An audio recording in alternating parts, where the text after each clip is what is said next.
तू ही रे माझा मितवा या मालिकेच्या पुढील काही येणाऱ्या भागांचे अपडेट जाणून घेऊया आपल्या आजच्या या व्हिडिओमध्ये। तर आता आपल्याला इथे पाहायला मिळणार आहे एकमेकांपासून दूर गेली आणि अर्णवला एकत्र करण्यासाठी ईश्वरी इंदौरी पद्धतीने नवीन आयडिया काढत अर्णव अंजलीला करणार एकत्र, तर दुसऱ्या बाजूला राकेशचा प्लॅन होणार फ्लॉप। तर नम्रता आणि आकाश यांच्यावर येणार एक संकट। आता नेमकं काय घडणार, कसं घडणार हे सगळं जाणून घेऊया आपल्या या व्हिडिओमध्ये। तर आता आपण पाहतोय की अर्णव इकडे खूप संतापलेला असतो। खोलीत येऊन तो म्हणत असतो की या राकेशने माझ्या अंजलीताईच्या मनात माझ्या विरुद्ध विष कालवलंय। त्यावर ईश्वरी अर्णवला समजावत असते, हे बघा अर्णव सर, शांत व्हा। ही वेळ राग करण्याची किंवा संताप करण्याची नाही, तर ही वेळ शांतपणे प्रसंगाला सामोरं जाण्याची आहे। मला माहिती आहे की तुम्हाला त्या राकेशचा खूप राग आला आहे, तुमचा खूप संताप होतोय वगैरे वगैरे, मला सर्व गोष्टी मान्य आहेत, पण हे बघा आता राग करून काय मिळणार आहे। अर्णव म्हणतो, मिस इंदौर तुला कळतंय का, त्या राकेशने हे सगळं मुद्दाम केलं। ताईच्या समोर त्याने किती ड्रामा क्रिएट केला, बघितलंस ना, मी त्याला मारतोय, मी त्याला त्रास देतोय वगैरे वगैरे, पण तो किती नीच आहे आणि त्याने आजपर्यंत काय काय केलं आहे हे सगळं मात्र कोणाला माहीतच नाही आहे ना। हे सगळं खरं तर आज ताईच्या समोर यायला हवं होतं, पण ताई प्रेग्नंट आहे ना, त्यामुळे मला काहीच करता येत नाही आहे। जोवर ताईला खरं कळत नाही आणि माझी ताई पुन्हा माझ्याजवळ येत नाही ना, तोपर्यंत आता मला शांत वाटणार नाही। एवढं बोलून अर्णव उठून रागारागात खोलीच्या बाहेर जातो। ईश्वरी म्हणत असते, अर्णव सर काळजी करू नका, तुम्हाला त्रास होईल असं मी काहीही घडू देणार नाही आहे। आणि राहिला प्रश्न अंजलीताईंचा, तर अंजलीताईंना मी तुमच्याजवळ आणणार म्हणजे आणणारच, मग त्यासाठी मला काहीही करावं लागलं तरीही माझी तयारी आहे अंजलीताईंना, आणि तुम्हाला मी एक करणारच। पण या बहीण भावंडांना एकत्र करण्यासाठी मी काय करू? एक काम करते, जाते आणि अंजलीताईंजवळ बोलते, अंजलीताईंची समजूत काढते। कदाचित मी अंजलीताईंची समजूत काढल्यावर अंजलीताईंचं मन बदलेल, कारण अंजलीताई बाहेरनं आल्या होत्या आणि बाहेरून आल्या आल्या त्यांनी तो सगळा प्रकार बघितला। पण अंजलीताईंना हे कसं सांगू की काय घडलं होतं? तर दुसऱ्या बाजूला नम्रता ही आकाशला पुन्हा फोन करते आणि म्हणत असते, आकाश सर। त्यावर आकाश नम्रताला म्हणतो, नम्रता मी तुला एक 15 मिनिटांनी कॉल करतो, आणि तो फोन कट करतो। नम्रता इकडे विचार करू लागते की आकाश सर आता मला सतत टाळायला लागलेले आहेत। आई जे काही त्यांच्याबरोबर त्या दिवशी रात्री वागली, कदाचित ते आकाश सरांच्या मनाला खूप जास्त खोलवर लागलेलं आहे, आणि म्हणूनच आकाश सर माझ्याबरोबर हे असं वागतायत। आकाश सर माझ्याजवळ बोलणं टाळतायत का? म्हणजे खरोखर त्यांना खूप वाईट वाटलं आहे। नाही म्हणजे वाईट वाटण्यासारखीच गोष्ट होती, ते माझ्यासाठी ताईसाठी इतकं सगळं करतात आणि आई मात्र त्यांना हे असं बोलली।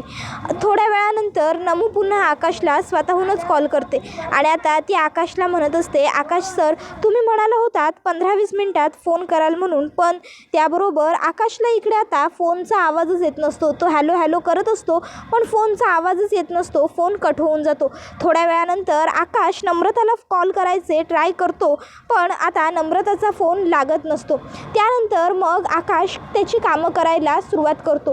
कामं करता करता नम्रताला पुन्हा कॉलबॅक करून बघितलं पाहिजे ही गोष्ट आकाशच्या डोक्यातून गेलेली असते, आणि त्यामुळे आकाश त्याच्या कामांमध्ये व्यस्तच राहतो। आता थोड्या वेळानंतर आकाशच्या लक्षात येतं, आकाश विचार करतो, अरे यार शिट, नम्रताला कॉल करायचा राहूनच गेला। मग आकाश फोन हातात घेतो, पण त्याच्या लक्षात येतं आता रात्रीचा खूप उशीर झाला आहे, नम्रताला यावेळी कॉल करणं योग्य नाही। एक काम करतो, तिच्याशी उद्या सकाळी बोलतो। तर इकडे नम्रता विचार करत राहते की मी आकाश सरांना समोरून कॉल केला, पण तरीही त्यांनी माझा फोन उचललेला नाही आहे, म्हणजे त्यांच्या मनात नक्कीच काहीतरी सुरू आहे। तर दुसऱ्या बाजूला इशू ही विचार करते, अंजलीताईंना काय सांगू, अर्णव सरांनी का उचलला राकेशवर हात, त्या विचारतीलच मला मी त्यांच्याशी बोलायला गेल्यावर। त्यांना सांगायला असं काहीतरी एखादं ठोस कारण पाहिजे जे त्यांना खरं वाटेल, जे ऐकून त्यांना माझ्यावरती विश्वास पटेल। पण असं कोणतं कारण सांगू ज्यांनी त्यांना खरं वाटेल असं? नाही नाही नाही, काहीतरी करायला हवं। विचार कर ईश्वरी, पण ईश्वरीला काही सुचत नसतं। मग इशू गणूबाप्पाजवळ येते आणि गणूबाप्पाजवळ हात जोडून म्हणते, गणूबाप्पा काय रे हे, तुला माहिती आहे ना अर्णव सरांचा त्यांच्या ताईवर केवढा जीव येते, मग तरीही तू हे सगळं का घडवतोयस त्यांच्याबरोबर? काहीही कर गणूबाप्पा, पण लवकरात लवकर अर्णव सरांवरचा अंजलीताईंचा राग निघून जाऊ दे। कारण अंजलीताई फार काळ जर त्यांच्यावर रागवून राहिल्या ना तर हे अर्णव सरांना सहन नाही होणार आणि अर्णव सरांना जर एखादी गोष्ट त्रास देत असेल ना तर ते मला सहन नाही होणार. पण काय करू? मग इशू विचार करते की जे होईल ते होईल. मी थेट अंजलीताईंच्या खोलीत जाते आणि त्यांच्याशी बोलते. अंजलीताईंनी मला जर काही प्रश्न विचारले तर तेव्हा त्यांची काय उत्तरं द्यायची ते तेव्हाच्या तेव्हा बघता येईल. इशू अंजलीकडे तिला समजावण्यासाठी येते. अंजली ईश्वरीला म्हणते, हे बघ ईश्वरी, चिंटूची बाजू घेऊन तू माझ्याशी बोलण्या अगोदरच मी तुला क्लिअर करते की मला आत्ता सध्या तरी या विषयावर काहीही बोलायचं नाही आहे. माझी मनस्थितीच तशी नाही आहे की आता मी त्या विषयावरती बोलू. चिंटूने जे काही केलं आहे ना ते अत्यंत चुकीचं आहे. अगं आजपर्यंत यांनी कायम त्याला अगदी धाकट्या भावाप्रमाणे वागवलं आणि चिंटू काय वागला ईश्वरी त्यांच्याबरोबर. त्यावर ईश्वरी म्हणते, हे बघा अंजलीताई, मला मान्य आहे सगळं, पण तुम्ही असा डोक्यात राग घालून घेणं बरोबर नाही. अंजली ही ईश्वरी प्लीज तू इकडनं निघून जा असं म्हणते आणि ईश्वरीला तिकडनं घालवून देते. त्यानंतर मग आता इशूला प्रश्न पडतो, बापरे अंजलीताई तर खूपच जास्त तापलेल्या आहेत. या तापलेल्या अंजलीताईंना शांत कसं करू? नाही म्हणजे आजपर्यंत कधीच या अगोदर मी अंजलीताईंना इतकं रागवलेलं पाहिलं नव्हतं, पण आज अंजलीताई खरोखर खूप जास्त रागवल्यात. मला काहीही करून अंजलीताईंचा हा राग घालवावा लागेल, पण कसं? हा विचार ईश्वरी करत असताना आता तिला खाली बाल्कनीत उभी असताना काही मुलं खेळताना दिसतात. आता इशूच्या लक्षात येतं की ज्याप्रमाणे ही मुलं खेळत आहेत त्याचप्रमाणे अंजलीताई आणि अर्णव सरांचं बालपणसुद्धा असेल ना. आयडिया. मग इशू अर्णवकडे येते आणि आता ती अर्णवला विचारते, अर्णव सर, मला ना अंजलीताईंच्या बालपणीच्या काही गोष्टी सांगा, तुमच्या लहानपणीच्या एकत्र आठवणी सांगा, गमती जमती सांगा. अर्णव हा ईश्वरीला म्हणतो, मध्येच काय काढलेस हे, आणि हे बघ मला या फालतू गोष्टींसाठी आत्ता वेळ नाही आहे. इशू म्हणते, सर प्लीज सांगा ना, मी म्हणते ना सांगा. मग सांगा. आता ईश्वरीने खूपच जास्त फोर्स केल्यानंतर मग अर्णव सांगायला लागतो. आई बाबा गेल्याच्या नंतर ताई आणि मी आम्ही दोघांनीच एकमेकांची काळजी घेतली. ती माझी आई झाली आणि मी तिचा बाबा झालो. आम्ही दोघं भावंडांनी कायम एकमेकांना सांभाळून घेतलं. एकदा शाळेत ताईला पेरेंट्स मीटिंगला पेरेंट्सना का नाही आणलं म्हणून उभं केलं. त्यावेळी ती रडत घरी आली आणि तिने ही गोष्ट कोणालाच नाही सांगितली, कारण त्यावेळी मामी आमच्याबरोबर फार चांगलं नाही वागायची. मग मी तिला बघितलं आणि मी ओळखलं काहीतरी गडबड आहे. मी ताईला विचारलं आणि तिने मला खरं सांगितलं. दुसऱ्या दिवशी मी शाळेत जाऊन तिचा हात पकडला आणि तिच्या शिक्षकांना सांगितलं, आजपासून मीच हिचा पालक आहे, मीच हिचं सर्व आहे. आणि हे ऐकून तेव्हापासून ताई खूप खुश झाली. ती रडली मला भेटून, पण नंतर हसली आणि तेव्हापासून मीच तिला सांभाळलं आणि तिने मला. तर दुसऱ्या बाजूला आता नम्रता ही आकाशला पुन्हा थोड्या वेळाने कॉल करते, पण आता आकाश हा वल्लरीच्या समोर असतो, त्यामुळे आकाश मी नंतर करतो एवढं बोलून फोन कट करतो. तर आता थोड्या वेळातच आकाशच्या फोनवरती म्हणजेच 11:30-12च्या दरम्यान रात्री त्याच्या एका मित्राचा फोन येतो आणि आता त्याचा मित्र म्हणजेच सिद्धार्थ हा आकाशला म्हणत असतो, आकाश अरे कॉलेज संपल्यानंतर आपलं भेटणं झालंच नाही. मी थेट US ला निघून गेलो आणि तू तुझ्या दादाच्या बिझनेसमध्ये इन्वॉल्व झालास, म्हणून मी आता US वरनं काही दिवसांकरता कामासाठी भारतात आलो आहे. तर विचार करतो आहे आपण छान पार्टी करूया. मी आपल्या सगळ्या कॉलेजच्या मित्रांना इन्व्हाइट केलं आहे, तू सुद्धा ये. आकाश म्हणतो, खरंच खूप आवडलं असतं रे यायला पार्टीला, पण काय करू, खरंच वेळ नाही आहे आणि सध्या ऑफिसमध्ये गोंधळ झाला आहे थोडा. त्यावर लगेचच सिद्धार्थ म्हणतो, आकाश प्लीजच उगाचच्या उगाच ना नुसती कारणं देऊ नकोस तू. मी ये सांगितलं आहे तर नक्की ये. आणि तसंही अर्णव दादाचंच ऑफिस आहे, अर्णव दादा थोडीच तुला रागवणार आहे आणि जर तो तुला काही बोलत असेल ना तर त्याला माझ्याशी बोलायला दे. मी अर्णव दादाला सांगेन, मला खात्री आहे अर्णव दादा माझं नक्की ऐकेल. आकाश प्लीज यार, नाही नको ना म्हणूस. तू विसरतो आहेस का कॉलेजमध्ये असताना आपण किती घट्ट मित्र होतो ते. आपला 6 जणांचा ग्रुप म्हणजे अगदी जगात भारी, आपली यारी जगात भारी. विसरलास की काय आपलं ब्रीदवाक्य? त्यावर आकाश म्हणतो, नाही नाही नाही विसरलेलो मी काहीही, आणि बस बस पुरे झाला हा मस्का. एवढा मस्का मारण्याची सुद्धा काही गरज नाही आहे. येईन मी पार्टीला, पण वेळ काय आहे? त्यावर आकाशला तो सांगतो की संध्याकाळी 7:15-7:30ला भेटूया सगळे, म्हणजे येईपर्यंत 8 आणि सगळं सुरू होईपर्यंत 8:30-9. त्यावर आकाश म्हणतो ठीक आहे, ठरलं तर मग. त्यानंतर इकडे आता ईश्वरी हिने अर्णवकडनं अंजलीताईच्या आणि अर्णवच्या लहानपणीच्या सर्व गोष्टी जाणून घेतलेल्या असतात. त्याने तिला हेही सांगितलेलं असतं की एकदा अंजलीताईच्या पायाला लागलं होतं खेळताना आणि मी तिला उचलून घरी आणलं होतं. त्याबरोबर इशू आता अर्णवला विचारते, तुमचे काही फोटो वगैरे आहेत का लहानपणीचे? अर्णव म्हणतो आहेत, पण फार नाही आहेत. इशू म्हणते कुठे सापडतील? अर्णव म्हणतो काही माहीत नाही गं. मग इशू अडगळीच्या खोलीत जाते आणि अडगळीच्या खोलीतनं ती अर्णवचे आणि अंजलीचे जुने फोटो शोधते, ज्यामध्ये त्यांची आईसुद्धा असते. मग त्यांची आई असते ते फोटो, त्याबरोबर त्यांचे काही फॅमिली फोटो, अंजलीचे आणि अर्णवचे दोघांचेच फोटो सगळं ईश्वरी घेऊन येते आणि आता ती छान हॉलमध्ये टी व्हीवरती ते सगळं लावते. आता हॉलमध्ये ती ते सगळं टी व्हीवर लावते आणि मेन स्विच बंद करते. आता अर्णव घरी येतो, अंजलीसुद्धा बाहेर येते आणि त्या दोन्ही भावंडांना घरात सगळा अंधार दिसतो. आता अंधार बघून अंजली घाबरलेली असते. ती पुढे चाचपडत येत असते. तिला काही म्हणजे सापडतंय का? ती अनिताला हाका मारत असते, अनिताताई अनिताताई. पण अनिता तर आता घरातच नसते. ईश्वरीने आधीच तिला बाहेर पाठवलेलं असतं. आता तिच्या पायाला ठेस लागते आणि ती जोरात म्हणते ऐ ग आ. त्याबरोबर अर्णवला तिचा आवाज येतो आणि अर्णव लगेचच मोबाईलची टॉर्च लावत अंजलीकडे धाव घेतो आणि ताई तू ठीक आहेस ना? तुला काही लागलं तर नाही ना फार? असं म्हणतो. त्याबरोबर अंजली अर्णवचा हात घट्ट पकडते आणि त्याला म्हणते चिंटू. त्याबरोबर आता मागून एक टॉर्च टी व्हीवरती पडतो. टी व्हीवरती फोटो चालू होतात आणि त्या फोटोंबरोबर ईश्वरी बोलत असते. ज्या भावा बहिणीने कायम एकमेकांचा हात घट्ट धरला, आज त्याच भावा बहिणीने एका छोट्याशा गडबडीमुळे एकमेकांचा हात इतक्या सहज सोडला. ज्या भावा बहिणीने कायम एकमेकांच्या डोळ्यातले अश्रू पुसले, तेच भाऊ बहीण आज एकमेकांच्या डोळ्यातल्या अश्रूचं कारण बनले. नाही, असं होणार नाही याची मला खात्री आहे. अंजलीताई आणि अर्णव सर यांचं नातं जगात भारी आहे. अंजलीताईंशिवाय अर्णव सर अपूर्ण आहेत आणि अर्णव सरांशिवाय अंजलीताई.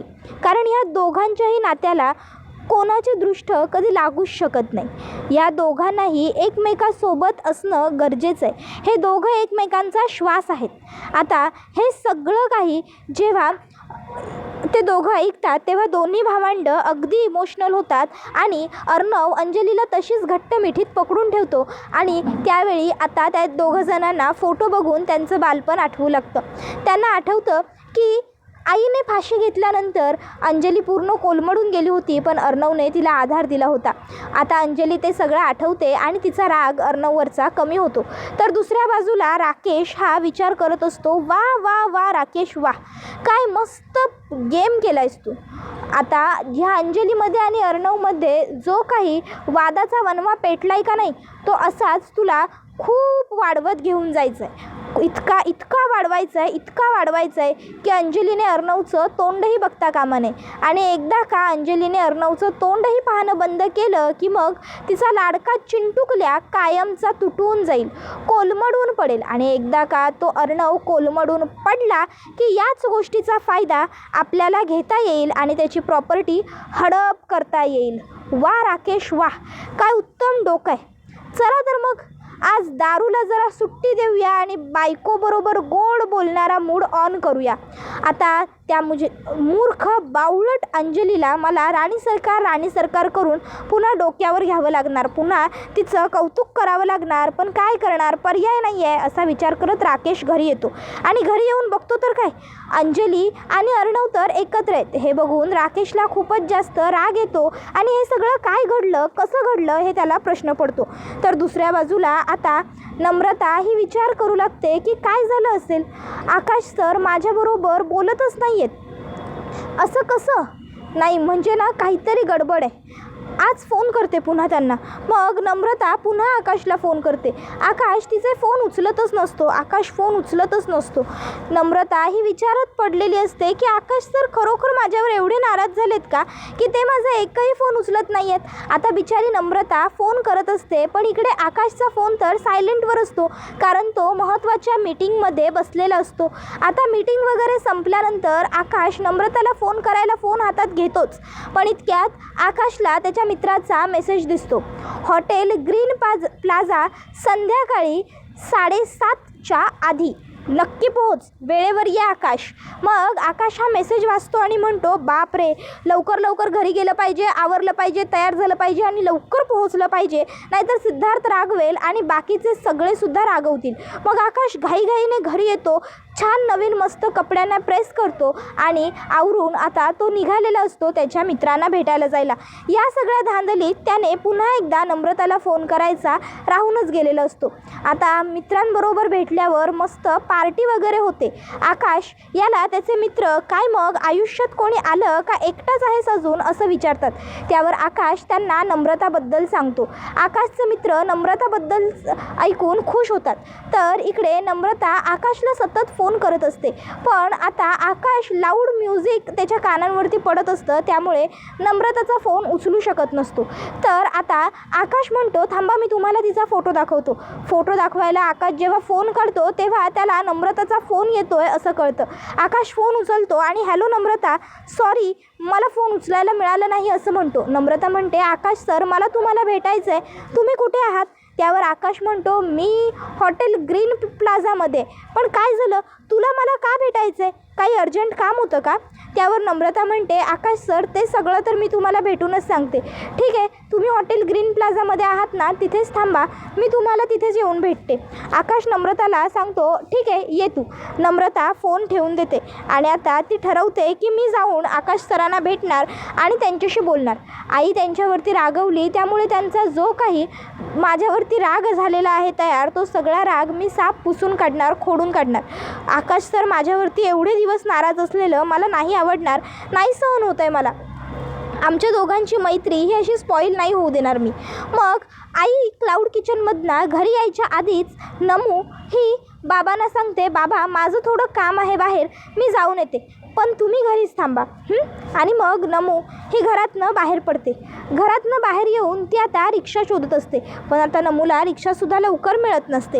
यानं त्या बहाण्यानंतर आता तासाभराने नमूला रिक्षा वगैरे मिळालेली असते आणि नमू आता हॉटेल ग्रीन प्लाझापर्यंत पोहोचलेली असते. रस्त्यात ती विचार करतच असते की मी आकाश सरांना सगळं माझ्या मनातलं सांगून टाकणार आहे, आई चुकली वगैरे सगळं. त्याबरोबर आता दुसरीकडे आकाशला त्याचे मित्र म्हणत असतात की अरे वा, आता तर आमच्या मित्राची कळी खुलली, नाही तर चांगले 2 पेग झालेच पाहिजे एक्स्ट्रा. अरे आता भेटायला आवडती व्यक्ती येणार आहे म्हटल्यावर तिच्यासमोर उभं राहायचं आहे, म्हणजे डेअरिंग हवी, डेअरिंग. आणि डेअरिंग हवी असेल तर प्यायला तर पाहिजे. आकाश म्हणतो, नाही नको, मी कधीच एवढं ड्रिंक करत नाही, मला सहन नाही होणार. तर आकाशला सिद्धार्थ म्हणतो, अरे आकाश असं काय करतोयस, घे रे, एवढं काही होत नाही. आकाश घे रे, अरे आकाश घे. मग आकाशचा नाईलाज होतो आणि आकाश पितो. आता आकाश खूपच जास्त ओव्हर ड्रंक झालेलं असतो आणि आता नम्रता ही हॉटेल ग्रीन प्लाझाजवळ पोहोचते. नम्रताला पोहोचायला रात्रीचे 8:30-9 वाजतात. नम्रता आकाशला कॉल करते आणि आकाश सर तुम्ही कुठे आहात, मी हॉटेल ग्रीन प्लाझाच्या बाहेर आहे असं सांगते. आकाश म्हणतो, तू थांब तिथेच, मी आलो. आणि मग आकाश नम्रताला भेटण्यासाठी तिकडे येत असतो. त्या दरम्यान आता आकाशचा तोल जात असतो, आकाश इतका नशेत असतो. आता नम्रता बघते आणि म्हणते, हे भगवान, हे आकाश सर आहेत आणि हे एवढे प्यायलेत, हे कसं शक्य आहे? आकाश सर अहो पडाल तुम्ही, असं म्हणत नम्रता पुढे सरसावते आणि ती आता आकाशला आधार देते. आता नम्रताने आकाशच्या खांद्यावरती हात टाकलेला असतो आणि ती आकाशला म्हणत असते, आकाश सर हळूहळू चला, हळू. आणि ती आकाशला हळूहळू घेऊन जात असते. तर दुसऱ्या बाजूला आता इकडे अर्णव हा अंजलीला छान अशी बदाम कुल्फी देतो आणि आता म्हणत असतो, ताई सॉरी, माझं चुकलं, मी जिजूंवरती हात उगारला, खरंच मला माफ कर. आता हे ऐकून अंजली शांत होते. आता खरं तर ती बदाम कुल्फी वगैरे मागवलेली असते ईश्वरीनेच. अर्णव फक्त सरप्राईज म्हणून अंजलीच्या हातात देतो, कारण अंजलीला ती कुल्फी आवडत असते. तर दुसऱ्या बाजूला राकेशला मात्र या सर्व गोष्टींचा खूपच राग येत असतो आणि त्याला पश्चाताप होत असतो की शिट, हे सगळं काय झालं, नजरहटी आणि दुर्घटना घटी. मी जर बाहेर गेलोच नसतो तर ह्या अंजली आणि अर्णवला मी एकत्र वेळ मिळूच दिला नसता आणि यांच्यातला गैरसमज कधीच दूर जाऊ दिला नसता. त्याबरोबर हा व्हिडिओ इथेच संपतो. व्हिडिओ आवडला असेल तर व्हिडिओला लाईक करा, चॅनलवर नवीन असाल तर चॅनलला सबस्क्राईब करा आणि बेल आयकॉन आठवणीने प्रेस करा, जेणेकरून तुम्हाला पुढच्या प्रत्येक व्हिडिओचं नोटिफिकेशन मिळत जाईल आणि सर्व व्हिडिओंना चा आनंद अगदी उत्तम पद्धतीने घेता येईल.